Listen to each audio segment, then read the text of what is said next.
Hello everyone! In this video I'll be ranking in the tier list each set from the Sword and Shield era. My judgment is going to be based on the set popularity, competitive viability at the time, pull rates and market value. I'll classify each set from D to A tier. Starting off with the first set released, we got Sword and Shield Base.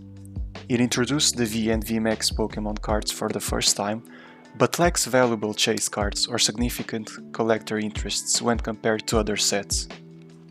It was decent for players, but doesn't hold as much value overall. Currently, a master set of this collection will hold you back around $300 to $400, and the most expensive cards are around $30 to $40.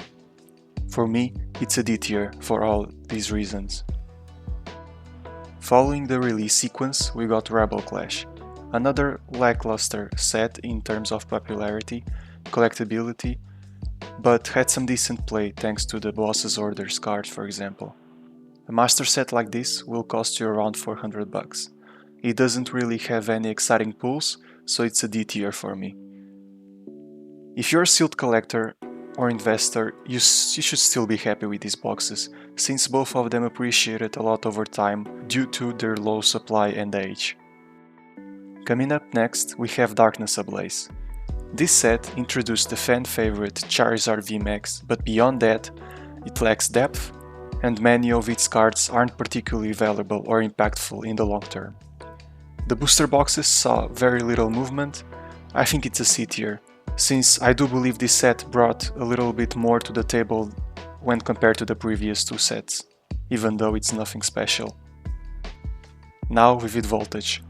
This set introduced a new rarity called Amazing Rares, and the chase card is the Pikachu VMAX, the first really big chase of the Sword and Shield era. It did have some playable cards as well, and collectors will always remember this set, even though it's not a favorite by any means. B tier. Next, Battle Styles.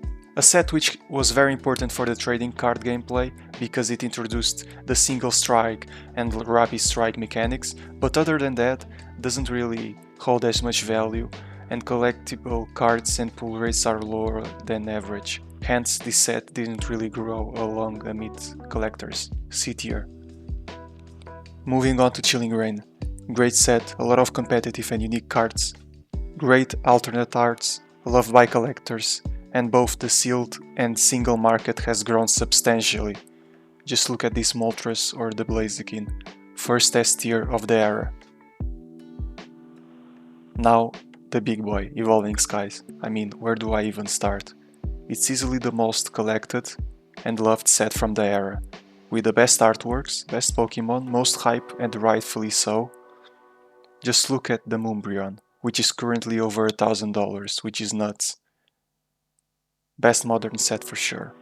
It's a shame the set is too expensive now for most retail collectors. But with a set like this, what do you expect?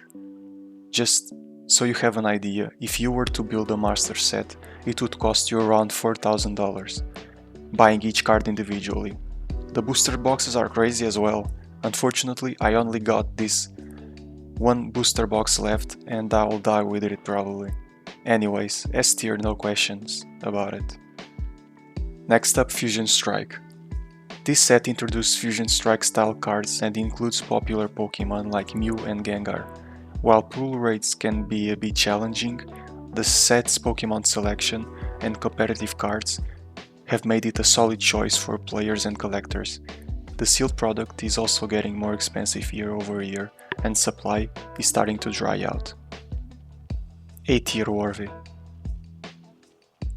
Brilliant Stars, with the introduction of the Trainer Gallery and the inclusion of powerful cards like Charizard V-Star and Arceus V-Star, is both player and competitive friendly. The Trainer Gallery also brings an extra layer of chase cards, which adds to its popularity. The artworks are just spot on. Pokemon nailed it. Another A tier. Now Astral Radiance. A little bit of a weaker set than the previous ones, but still important due to its high playability thanks to the cards like Palkia V-Star. There's only a couple of cards that are must-have for collectors. I'd say B tier.